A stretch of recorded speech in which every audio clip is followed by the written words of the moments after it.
Copper को कुछ लोग लाल सोना बुला रहे हैं। आज हम इसी की वजह समझने वाले हैं। कॉपर की कीमतें तो सारे रिकॉर्ड तोड़ रही हैं। अनुमान है 2026 तक ये नए हाई पर होंगी। तो सवाल ये है कि इस जबरदस्त तेजी की वजह क्या है। चलिए इसे समझते हैं। इसे एक परफेक्ट स्टॉर्म कह सकते हैं। सप्लाई लगातार घट रही है और डिमांड तेजी से बढ़ रही है। वजह, दुनिया की कई बड़ी खदानों में प्रोडक्शन धीमा पड़ गया है, जिससे ग्लोबल सप्लाई पर सीधा असर पड़ा है।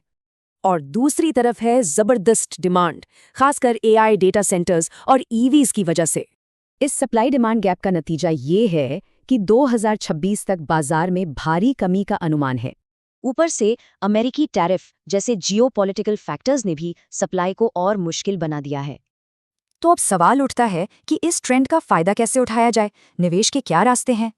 भारत में निवेशकों के लिए 3 मुख्य ऑप्शंस हैं: MCX फ्यूचर्स, माइनिंग स्टॉक्स या फिर ETFs।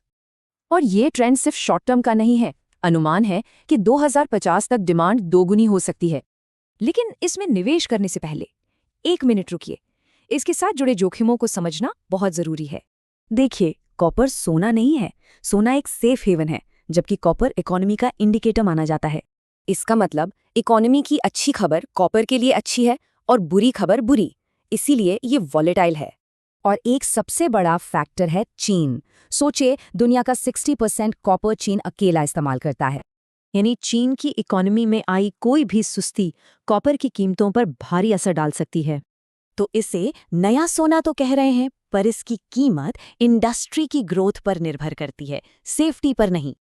तो आखिर में सवाल यही है, क्या ये लाल सोना भविष्य का चमकता सितारा है या एक हाई रिस्क दांव?